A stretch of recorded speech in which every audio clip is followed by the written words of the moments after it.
La sœur de mon ami a menti en disant que je l'avais mise enceinte, mes parents m'ont renié, maintenant la vérité éclate et ils me supplient. Bon, voilà l'histoire. Ma vie est devenue un vrai désastre il y a environ 1 an, et j'ai besoin d'évacuer ça. Je n'aurais jamais pensé en arriver là à partager ça sur Reddit, mais j'imagine que c'est ce qui arrive quand ta famille devient folle et que tu restes planté là à te demander comment ça a pu arriver. Bref, laissez-moi reprendre depuis le début, parce que croyez-moi, c'est le genre de situation où tu te dis juste, sérieusement, c'est quoi ce délire? Donc, mon pote Dave a une sœur, Jenny. Je les connais tous les deux depuis des années. On a grandi dans le même quartier, on traînait parfois ensemble. Rien de particulier, vous voyez? Jenny a toujours été un peu différente. Je ne veux pas paraître méchant ni rien, mais elle avait quelques soucis de santé mentale. Je ne connais pas tous les détails, et honnêtement, ça ne me regardait pas. Dave n'en parlait jamais vraiment, et je n'ai pas posé de questions. Mais tout le monde savait que Jenny avait ses problèmes.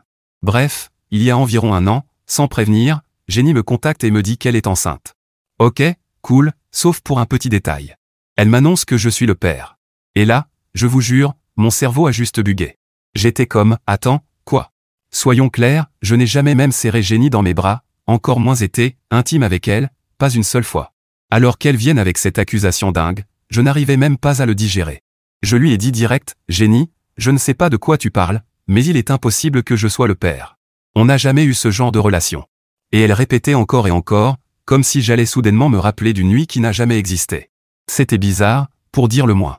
J'ai essayé de rester calme, en pensant que ça faisait peut-être partie de ses problèmes de santé mentale, mais au fond, j'étais terrifié. Et c'est là que tout a commencé à partir en vrille. Jenny a refusé de faire un test de paternité prénatale. Et moi je me disais, si tu es si sûr que c'est mon enfant, pourquoi tu ne fais pas le test pour le prouver? Mais elle n'a pas bougé. Elle disait des trucs du genre, tu dois être là pour ton enfant, tu nous abandonnes avant même que le bébé soit né. C'était le festival du chantage affectif, et je n'y croyais pas une seconde. Donc j'ai été clair, si elle ne faisait pas le test, je ne signerais rien. Je n'allais pas m'attacher légalement à un enfant qui n'était pas le mien. Simple, non. Je pensais que ça s'arrêterait là. Mais non. Place au drame familial. Quelques semaines plus tard, mes parents l'apprennent.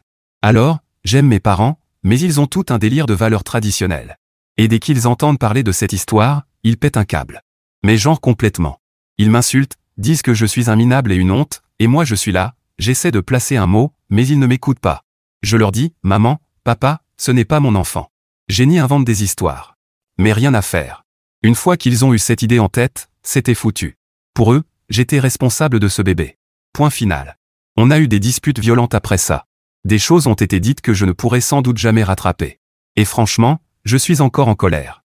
Mes parents continuaient de me pousser à faire ce qu'il fallait et assumer le rôle de père, alors que je leur répétais que ce n'était pas mon enfant. Pour eux, ça n'avait aucune importance. Dans leurs yeux, j'étais déjà coupable. Ils disaient qu'ils ne m'avaient pas élevé pour que je sois un lâche, et qu'ils ne pouvaient pas croire que je renie mon propre enfant. Et là, ça devient encore plus fou, je n'étais même pas dans le même état quand Jenny aurait soi-disant conçu le bébé. Oui, elle logeait chez une amie pendant tout le mois où ça aurait eu lieu.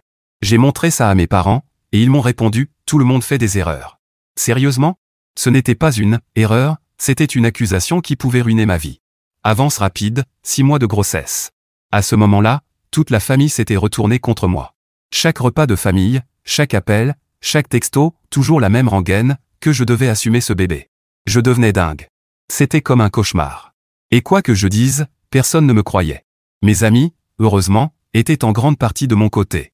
Mais même là, certains commençaient à douter, t'es sûr mec? Peut-être que t'as oublié quelque chose? Puis mes parents m'ont balancé la bombe ultime, si je ne faisais pas mon devoir de père, ils me coupaient de leur vie. Me reniaient. Me foutaient dehors. Au début, j'ai cru que c'était du bluff, mais non. Ils étaient sérieux. Ils m'ont dit clairement que si je ne jouais pas le rôle de père, je n'étais plus leur fils. Et bien sûr, comme je n'ai pas cédé, ils m'ont renié. Je vous jure, ça m'a brisé. J'étais en colère, paumé, et juste blessé. Ce sont les gens qui m'ont élevé, censés me soutenir, et ils ont choisi de croire quelqu'un d'autre plutôt que moi. Ma propre famille m'a jeté comme si je ne comptais pas. C'était brutal. Et ça ne s'est pas arrêté là.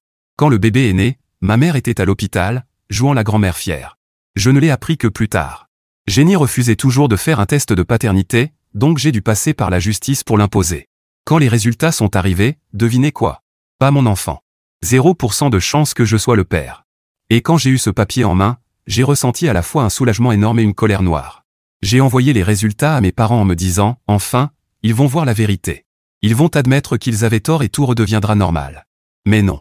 À la place, Ils ont commencé à m'appeler en boucle, à m'envoyer des excuses, de l'argent, et à me supplier de leur pardonner. Mon père m'a même envoyé quelques centaines de dollars par la poste, comme si ça pouvait tout arranger. Mais voilà, j'ai gardé l'argent. Oui, je l'ai pris. J'avais l'impression qu'ils me devaient bien ça après tout ce qu'ils m'avaient fait subir. Mais leur pardonner? Hors de question. J'ai été clair, s'ils étaient capables de me renier si facilement, je ne risquerais plus jamais une telle trahison. La plupart de mes amis étaient d'accord avec moi, mais certains, ainsi que mon thérapeute, disaient « peut-être que tu devrais leur donner une autre chance. Ce sont tes parents, après tout. » Et je comprends. Vraiment. Mais comment pardonner à ceux qui étaient prêts à t'abandonner aussi facilement? Comment faire confiance à des gens qui ont préféré croire un mensonge plutôt que leur propre enfant? C'est là que j'en suis aujourd'hui, coincé entre le fait de savoir que je n'ai rien fait de mal et celui de me demander si ça vaut le coup d'essayer de réparer les choses avec ma famille. Mais à chaque fois que j'y pense, je me rappelle à quelle vitesse ils se sont retournés contre moi, et je n'arrive pas à oublier qu'ils m'ont laissé tomber quand j'avais le plus besoin d'eux. Alors, après tout ce qui s'est passé avec mes parents et le délire de Jenny, vous pensez que les choses se seraient calmées, non? Eh bien non. La vie en avait décidé autrement. En réalité, tout est parti encore plus en vrille. On pourrait croire que prouver que je n'étais pas le père aurait mis un point final à l'histoire. Mais si seulement c'était aussi simple. Il s'avère que quand les gens refusent d'admettre qu'ils se sont trompés, ils sont prêts à tout pour éviter d'assumer leurs responsabilités. Donc, après les résultats du test de paternité confirmant que je n'étais pas le père, je pensais, ok, maintenant mes parents vont réaliser leur erreur et peut-être que tout redeviendra normal. Mais au lieu du soulagement attendu, ça a été encore plus compliqué. D'abord, Jenny a complètement perdu pied. Elle a commencé à répandre des rumeurs en ville disant que j'avais truqué le test ou manipulé les résultats d'une façon ou d'une autre. Oui, vous avez bien lu. Dans sa tête, j'avais réussi à convaincre tout un laboratoire de truquer les résultats en ma faveur. Sérieusement, comment j'aurais pu faire ça? Je suis juste un gars normal.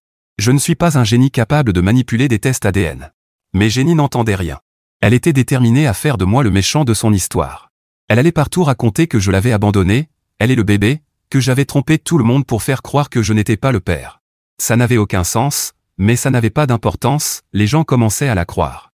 Dans une petite ville, les rumeurs circulent vite, et bientôt, je me retrouvais à subir des regards noirs à l'épicerie, comme si j'étais un salaud. Certaines personnes m'ont même directement confronté en me demandant pourquoi je ne m'occupais pas de mon enfant. C'était révoltant. J'avais les résultats de tests prouvant que je n'étais pas le père, mais tout le monde s'en fichait. Jenny jouait à la victime, et moi, je portais le chapeau pour quelque chose auquel je n'avais jamais participé. Je ne m'étais jamais senti aussi impuissant de ma vie. Une chose, c'est quand ta famille se retourne contre toi, mais quand toute une ville commence à te voir comme le méchant, c'est une autre douleur. Et mes parents? Eh bien, ils essayaient toujours de jouer la carte de la gentillesse, mais c'était clair qu'ils ne savaient pas gérer la situation non plus. Ma mère n'arrêtait pas d'appeler, me laissant de longs messages vocaux pleins d'émotions sur le fait qu'elle voulait juste que la famille soit réunie à nouveau. Elle n'abordait même pas ce qui s'était passé. Elle voulait juste tout balayer sous le tapis, comme si rien ne s'était jamais produit. Elle a même proposé que je vienne dîner, comme si ça allait magiquement réparer tous les dégâts. Ce n'était pas seulement gênant, c'était insultant. Après tout ce qu'ils m'avaient fait subir, ils pensaient qu'un dîner en famille et quelques faux sourires suffiraient à tout arranger. Pas d'excuses, pas de reconnaissance de leurs erreurs, juste, passons à autre chose. C'était comme s'ils ne réalisaient même pas à quel point ils avaient détruit ma confiance. Et c'est ça le problème, une fois que la confiance est brisée, ce n'est pas quelque chose que tu répares avec un repas et une accolade. Ça demande du vrai travail, de vrais efforts pour reconstruire. Et eux, ils n'étaient même pas prêts à admettre qu'ils avaient eu tort. Le coup de grâce est venu quand mon père a essayé de me soudoyer. Il m'a carrément envoyé un email en m'offrant une nouvelle voiture si je revenais dans la famille. Sérieusement? Il pensait pouvoir acheter mon pardon? C'était tellement déconnecté de la réalité que je ne savais même pas quoi répondre. Je suis resté devant cet email un moment, me demandant si c'était une mauvaise blague. Mais non, mon père était sérieux. Je n'ai pas répondu. Je ne pouvais. Qu'est-ce qu'on peut dire à ça? Ils ne se souciaient pas de réparer les choses de la bonne manière.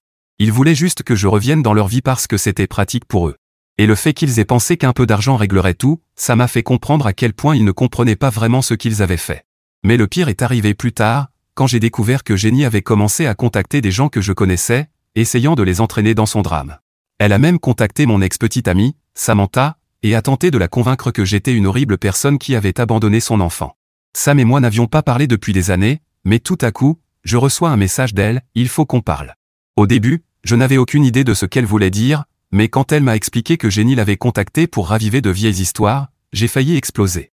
J'ai appelé Jenny et je lui ai dit d'arrêter. J'en avais fini avec ses jeux, fini avec ses mensonges, et je ne la laisserai pas mêler mes amis et mes ex à son chaos.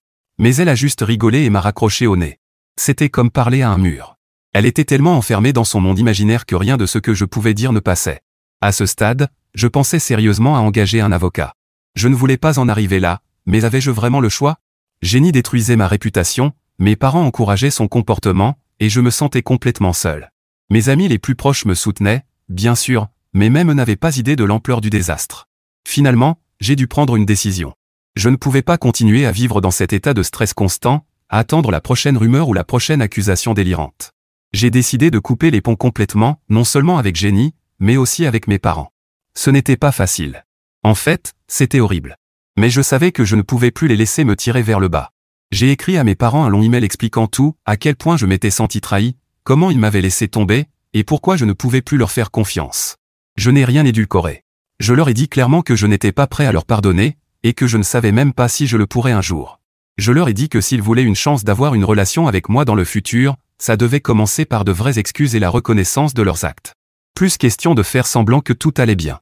Plus question de balayer les choses sous le tapis. Quant à Jenny, je l'ai bloquée partout. Je ne pouvais plus gérer ses manipulations. Elle n'était pas mon problème, et je n'allais pas la laisser m'entraîner encore dans son délire. J'ai même dû dire à Dave, son frère, que je ne pouvais plus fréquenter sa famille pour un moment. C'était dur, parce que Dave a toujours été un bon ami, mais je devais penser à mon bien-être avant tout. Ça fait quelques mois maintenant que j'ai coupé les ponts, et honnêtement, quel soulagement. Bien sûr, il y a des jours où je culpabilise ou où je doute, mais globalement, je sais que j'ai pris la bonne décision. Parfois, il faut partir, même si c'est difficile. Oui, c'est compliqué et douloureux, mais au moins maintenant, je ne vis plus dans l'angoisse constante d'attendre la prochaine catastrophe. Je peux enfin respirer. Mais franchement, si vous m'aviez dit il y a un an que j'en serais là aujourd'hui, je ne l'aurais jamais cru. La vie est bizarre comme ça, j'imagine. Mise à jour 1. Bon, voilà où ça devient encore plus étrange. Je pensais qu'en coupant les ponts avec Jenny et mes parents, ça mettrait fin au chaos. Je croyais qu'une fois débarrassé d'eux, tout se calmerait et que je pourrais avancer. Mais bien sûr, ça ne s'est pas passé comme ça. Les couper? Ce n'était que le début d'un nouveau bazar. Quelques semaines après avoir envoyé cet email à mes parents et bloqué Jenny, j'ai reçu un message inattendu d'un ancien ami du lycée, Mike. On n'avait pas parlé depuis des années, mais soudain, il me demande si je vais bien. Au début, je me suis dit, ok, c'est bizarre. Mais ensuite il m'explique que mes parents l'avaient contacté. Or Mike et moi n'étions même pas si proches à l'époque, donc que mes parents s'adressent à lui, gros signal d'alarme. Apparemment, ils allaient voir un peu tout le monde pour les pousser à me parler en leur nom. Je parle d'anciens amis, de parents éloignés, même de personnes que je connaissais à peine. Ils disaient à tout le monde que j'allais mal, et qu'ils s'inquiétaient pour moi. C'était comme s'ils essayaient de me faire passer pour l'instable de l'histoire. Et le pire? Ils présentaient les choses comme si c'était moi qui devais m'excuser de les avoir coupés. Mike a été cool. Il avait senti qu'il y avait un problème et voulait juste me prévenir, mais ça ne s'est pas arrêté là. Dans les jours qui ont suivi, j'ai commencé à recevoir des messages de toutes sortes de gens. Des personnes à qui je n'avais pas parlé depuis des années. Des connaissances que je n'avais rencontrées qu'une ou deux fois. Ils disaient tous la même chose, tes parents s'inquiètent vraiment pour toi, ou, tu devrais leur donner une autre chance. C'était insensé. Ils avaient réussi à convaincre toutes ces personnes que j'étais le méchant dans cette histoire, que j'avais perdu la tête et que je devais faire amende honorable. Je n'arrivais pas à y croire.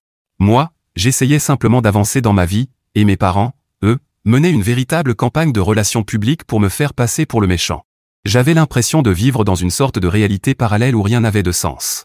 Peu importe à quel point j'essayais d'éviter le drame, il revenait toujours vers moi. La goutte d'eau a été quand ils ont contacté mon patron. Oui, tu as bien entendu. Mes parents ont appelé mon boulot. Je ne sais même pas comment ils ont eu le numéro, mais ils ont réussi à trouver les coordonnées de mon patron et à appeler le bureau en prétendant qu'ils étaient inquiets pour moi et que je n'étais pas dans le bon état d'esprit. Tu imagines un peu l'humiliation? Un jour, mon patron m'a convoqué dans son bureau, l'air grave, et m'a demandé si tout allait bien à la maison. J'étais sous le choc. Je ne savais même pas quoi dire au début. Que répondre quand ton patron te dit que tes parents pensent que tu as perdu les pédales? Je lui ai expliqué toute la situation et, heureusement, il a été très compréhensif. Il s'est même excusé d'avoir abordé le sujet. Mais le mal était fait. Mes propres parents essayaient maintenant de saboter mon travail. J'ai eu l'impression qu'ils étaient déterminés à tout détruire dans ma vie, juste parce que je refusais de plier à leur volonté. Après ça, je n'ai pas eu le choix. J'ai consulté un avocat et j'ai entamé la procédure pour obtenir une ordonnance restrictive contre eux. Je ne voulais pas aller aussi loin, mais que pouvais-je faire? Ils s'attaquaient à ma carrière, à mes amis, à ma tranquillité d'esprit. Je devais me protéger, même si cela signifiait les couper légalement de ma vie. Le processus a été long et stressant. Il y a eu des audiences, des papiers à remplir, et une tonne d'anxiété qui allait avec. Mais en même temps, j'ai ressenti un certain soulagement. Comme si, enfin, je reprenais le contrôle. Fini de les laisser envahir chaque aspect de ma vie. Fini de les laisser manipuler le récit. Bien sûr, quand ils ont appris l'existence de l'ordonnance restrictive, ça a été l'explosion. Ma mère m'a envoyé un long mail rempli de culpabilisation, disant qu'elle n'aurait jamais imaginé que son propre fils lui fasse ça, et que la famille est censée rester soudée quoi qu'il arrive. Elle répétait que c'était moi qui détruisais la famille, moi qui causais toute cette douleur. C'était de la manipulation pure et simple. Mais je n'ai pas cédé. Je n'ai pas répondu. J'aimerais dire que ça s'est arrêté là, mais les choses ont empiré avant de s'améliorer. Un jour, je suis rentré du travail et j'ai trouvé ma voiture vandalisée. Quelqu'un avait gravé le mot menteur sur le côté. Je n'avais aucune preuve que c'était mes parents, mais franchement, qui d'autre ça pouvait être? Je n'avais parlé de l'ordonnance qu'à quelques proches. Mes parents étaient les seuls à avoir un motif pour faire un truc pareil. C'était comme s'ils n'arrivaient pas à accepter la perte de contrôle, alors ils devaient se défouler d'une manière ou d'une autre. J'ai porté plainte, mais ça n'a rien donné. Juste un rappel de plus que, même quand tu essaies de faire les choses correctement, parfois les personnes censées t'aimer le plus deviennent tes pires ennemis. J'ai commencé à garer ma voiture chez un ami, juste par précaution. Je ne voulais plus courir de risques. J'ai même installé des caméras de surveillance autour de mon appartement, au cas où ils essaieraient autre chose. J'avais l'impression de vivre dans un état constant de paranoïa, attendant toujours la prochaine attaque. Mais au bout d'un moment, les choses se sont calmées.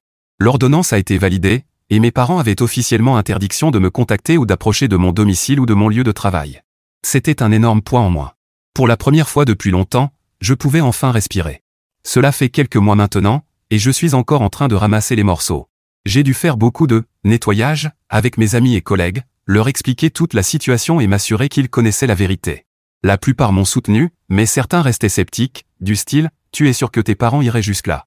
Je comprends, c'est difficile à croire. Mais quand tu l'as vécu, tu sais à quel point certaines personnes peuvent aller loin quand elles sentent qu'elles perdent le contrôle. Avec le recul, je n'aurais jamais imaginé que ça deviendrait aussi grave. C'est faux comme ta propre famille peut se retourner contre toi quand tu refuses de jouer selon leurs règles. Mais j'ai appris quelque chose d'important à travers tout ça, tu ne peux laisser personne, même pas ta famille, dicter comment tu dois vivre ta vie. Parfois, il faut faire le choix difficile de partir, même si ça fait mal. Je ne sais pas ce que l'avenir me réserve avec mes parents. Peut-être qu'un jour ils réaliseront ce qu'ils ont fait et présenteront de vraies excuses. Peut-être pas. Mais dans tous les cas, j'en ai fini de les laisser contrôler ma vie. J'ai mon propre chemin à suivre, et je ne regarde pas en arrière. Mise à jour 2. Bon, c'est là que les choses prennent une autre tournure. Après avoir enfin obtenu l'ordonnance restrictive et commencé à reconstruire ma vie, je pensais que tout allait enfin se calmer. Mais surprise, la vie en avait décidé autrement. Juste au moment où je commençais à respirer à nouveau, mes parents ont trouvé une nouvelle façon de me pourrir la vie. Cette fois, ce n'était pas un contact direct. Pas de voiture vandalisée, pas de mais. Non, c'était un tout autre niveau de folie. Un jour, je suis chez moi tranquillement quand je reçois une lettre par la poste. Rien d'inhabituel jusque-là, sauf que cette lettre venait d'un avocat. Au début, je pensais que c'était lié à l'ordonnance, peut-être des papiers de clôture. Mais non. C'était une plainte. Mes propres parents m'attaquaient en justice. Pourquoi, tu demandes? Pour détresse émotionnelle. Je n'arrivais même pas à croire ce que je lisais. Ils me poursuivaient réellement pour m'être éloigné d'eux, affirmant que mes actes leur avaient causé un préjudice émotionnel grave et qu'ils avaient droit à une compensation. Ils osaient même dire que je les avais aliénés du reste de la famille, ce qui était complètement faux, puisque c'était eux qui m'avaient isolé, pas l'inverse. Je suis resté assis de longues minutes, figé, à essayer de comprendre ce que je lisais. Sérieusement, qui fait ça? Qui attaque son propre enfant en justice parce qu'il est vexé d'avoir été coupé de sa vie? Je ne savais pas quoi faire. Une partie de moi avait envie de rire de l'absurdité de la situation, mais une autre partie était terriblement stressée. Ce n'était plus seulement du drame familial. C'était légal. Ça allait devenir vraiment sale. J'ai immédiatement appelé mon avocate. Je ne pouvais pas gérer ça seule. Elle était aussi choquée que moi. Elle avait vu des tas de dossiers familiaux compliqués, mais des parents qui poursuivent leur propre enfant pour détresse émotionnelle? C'était nouveau même pour elle. On a passé en revue les détails de la plainte, et même si la plupart des arguments étaient complètement bidons, je savais qu'on ne pouvait pas l'ignorer. Ils étaient sérieux, et ça voulait dire que je devais riposter. Les semaines suivantes furent un tourbillon de réunions, d'appels téléphoniques et de stress. Je devais rassembler toutes les preuves de ce qui s'était passé, les résultats du test de paternité, l'ordonnance restrictive, le harcèlement que j'avais subi. Mon avocate était confiante quant à nos chances de gagner, mais cela me semblait toujours irréel d'en être arrivé là. Mes propres parents essayaient de me traîner dans la boue devant un tribunal, simplement parce que je refusais de les laisser me contrôler. Mais voilà le problème, ils ne se sont pas arrêtés au procès. Oh non. Ils ont dû aller encore plus loin. Ils ont commencé à contacter d'autres membres de la famille pour les monter contre moi. J'ai commencé à recevoir des messages de tantes, d'oncles, de cousins, des gens à qui je n'avais pas parlé depuis des années. Tous disaient la même chose, pourquoi ne peux-tu pas simplement faire la paix avec tes parents? Ou la famille, c'est tout. Tu es égoïste. C'était comme s'ils avaient subi un lavage de cerveau, persuadés que j'étais le méchant dans toute cette histoire. J'étais furieux. Pas seulement contre mes parents, mais contre toute la situation. J'avais l'impression que peu importe ce que je faisais, peu importe combien je cherchais à me protéger, ils trouvaient toujours un moyen de tordre la réalité pour me faire passer pour le coupable. Comment expliquer à quelqu'un qui n'entend qu'un seul côté de l'histoire que tes parents t'attaquent en justice pour détresse émotionnelle, parce que tu as mis des limites? Ça en était arrivé au point où j'ai dû couper encore plus de liens. J'ai bloqué des membres de la famille, supprimé des contacts sur les réseaux sociaux, et fermé toute connexion avec ce côté-là de ma vie. Ce n'était pas parce que je ne tenais pas à eux, j'y tenais. Mais je ne pouvais plus passer mon temps à me justifier encore et encore auprès de gens qui avaient déjà choisi leur camp. C'était épuisant, et j'avais fini d'essayer de me faire comprendre par des personnes qui refusaient de voir la réalité. Finalement, le jour de l'audience est arrivé. Je me suis présenté avec mon avocate, prêt à affronter toutes leurs absurdités. Et je peux vous dire que ce fut un cirque. Mes parents avaient préparé tout un récit larmoyant sur le fait qu'ils avaient toujours été là pour moi, qu'ils avaient essayé de m'aider dans les moments difficiles, et que je les avais cruellement rejetés sans raison. Ils se présentaient comme les victimes dans toute cette affaire, ce qui était franchement impressionnant, sachant que ce sont eux qui m'avaient renié au départ. Mais mon avocate n'a rien laissé passer. Elle a démonté leurs arguments point par point, présentant au juge toutes les preuves de leur harcèlement, l'ordonnance restrictive, le test de paternité, tout. C'était brutal. Et à la fin, on voyait bien que le juge n'achetait pas leur version. Le jugement a été rendu en ma faveur, évidemment. Leur plainte a été rejetée et ils ont été condamnés à payer mes frais d'avocat, ce qui était une petite victoire dans l'ensemble. Mais même en gagnant, je ne ressentais pas vraiment de triomphe. C'était comme si j'avais juste échappé de peu à un cauchemar, et qu'il restait encore beaucoup de dégâts à gérer. Après le procès, mes parents ont tenté une dernière manœuvre pour revenir dans ma vie. Ils m'ont envoyé une longue lettre émotive où ils disaient regretter tout ce qui s'était passé, qu'ils voulaient juste arranger les choses, et qu'ils ne supporteraient pas de me perdre. C'était la même culpabilisation manipulatrice qu'ils utilisaient depuis le début. Et honnêtement, je n'ai même pas répondu. J'avais déjà pris ma décision. Je ne reviendrai pas en arrière. Il y a une limite à ce qu'une personne peut supporter avant de devoir tourner définitivement la page. Et oui, ça fait mal. Couper les ponts avec sa famille n'est jamais facile, peu importe à quel point les choses vont mal. Mais parfois, c'est nécessaire pour préserver sa santé mentale. Je ne pouvais pas continuer à me laisser entraîner dans leur chaos, peu importe à quel point ils disaient m'aimer. Leur version de l'amour était toxique, et je n'allais plus les laisser empoisonner ma vie. Alors voilà où j'en suis aujourd'hui. L'affaire est derrière moi, l'ordonnance restrictive est toujours en place, et j'avance. Ce n'est pas simple, mais j'apprends à vivre sans tout ce bruit, sans le stress constant de me demander quand le prochain désastre allait arriver. Pour la première fois depuis longtemps, j'ai l'impression d'avoir un peu de contrôle sur ma vie. Et ça, c'est vraiment libérateur. Je ne sais pas ce que l'avenir me réserve. Peut-être qu'un jour les choses changeront, peut-être pas. Mais pour l'instant, je me concentre sur moi, sur la reconstruction des parties de ma vie qu'ils ont essayé de détruire. Le chemin a été long, mais je commence enfin à voir la lumière au bout du tunnel. Mise à jour 3. Bon, si vous avez suivi toute l'histoire jusqu'ici, vous pensiez sans doute qu'après l'affaire du procès et l'ordonnance restrictive, ce serait la fin de la folie.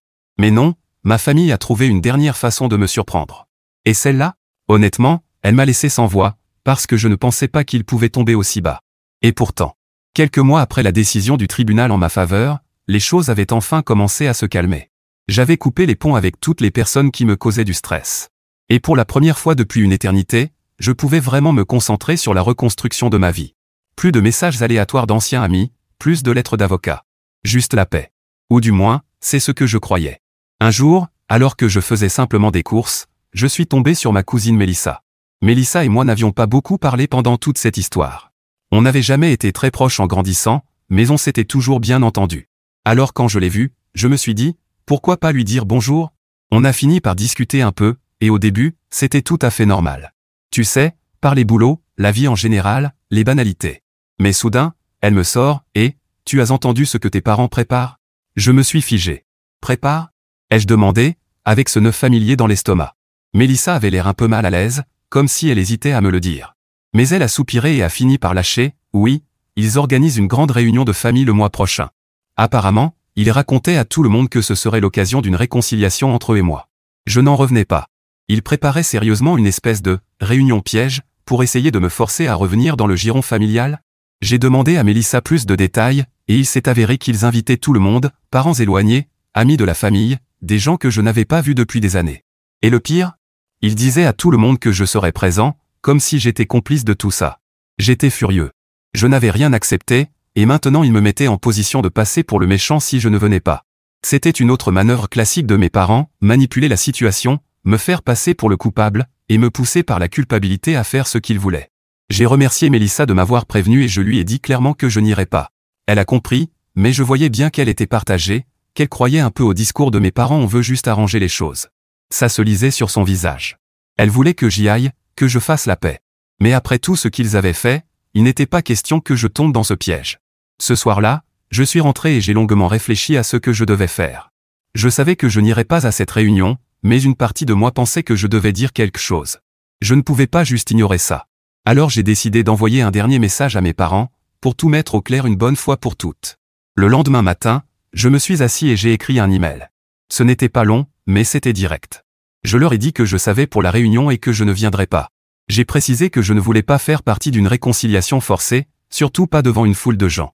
Je leur ai dit que s'ils tenaient vraiment à arranger les choses, ils devraient commencer par respecter mes limites. Et tant qu'ils n'en seraient pas capables, il n'y avait rien de plus à dire. Je ne m'attendais pas à une réponse, et honnêtement, je n'en avais pas besoin. J'avais seulement besoin de remettre les choses au clair une dernière fois. Mais, bien sûr, mes parents ne pouvaient pas simplement laisser tomber. Quelques jours plus tard, mon père m'a appelé.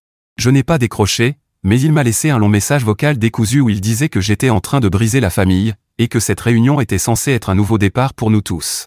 Il a même essayé de me faire culpabiliser en disant « Tes grands-parents seraient tellement déçus de la façon dont tu gères ça ». Ce message vocal m'a frappé. Pas parce que je l'ai cru, mais parce qu'il m'a rappelé toutes les fois où mes parents avaient utilisé la culpabilité et la manipulation pour obtenir ce qu'ils voulaient. Ils sortiraient n'importe quelle carte pour me faire sentir que j'étais le problème, même si cela signifiait utiliser mes grands-parents, des personnes qui, soit dit en passant, m'avaient toujours soutenu. C'était comme s'ils ne pouvaient pas accepter que peut-être, juste peut-être, c'était eux qui avaient besoin de se remettre sérieusement en question. Je n'ai pas répondu au message vocal. À quoi bon? J'avais dit ce que j'avais à dire, et je n'allais pas les laisser m'entraîner à nouveau dans leur drame. Mais ça ne veut pas dire que ça ne m'a pas pesé. Pendant des jours, je n'ai pas arrêté de penser à la réunion, à tous les proches qui allaient être là, en croyant que je refusais juste de faire la paix. Je me suis demandé combien d'entre eux connaissaient réellement toute l'histoire, et combien avalaient la version tordue que mes parents leur servaient. La réunion est passée. Et je n'ai pas eu de nouvelles de mes parents après ça. J'ai vu quelques photos sur Facebook. Des visages souriants, des câlins familiaux, tout le tralala. Mes parents souriaient, agissaient comme si tout allait bien, comme s'ils n'avaient pas passé l'année écoulée à essayer de détruire ma vie. C'était étrange de les voir comme ça, faire semblant que tout était parfait. Mais je suppose que c'est ce qu'ils ont toujours su faire le mieux, faire semblant. Quelques semaines plus tard, je suis retombé sur Mélissa, et elle m'a dit que la réunion avait été gênante. Apparemment, beaucoup de gens s'attendaient à ce que je vienne, et comme je ne l'ai pas fait, il y a eu quelques conversations inconfortables. Mes parents ont essayé d'expliquer mon absence, mais d'après ce que Mélissa m'a dit, ça n'est pas très bien passé. Quelques proches ont même commencé à se demander pourquoi je n'étais pas là et pourquoi mes parents n'avaient pas été plus honnêtes à propos de toute la situation. J'imagine que tout le monde n'achetait pas leur version de l'histoire, après tout.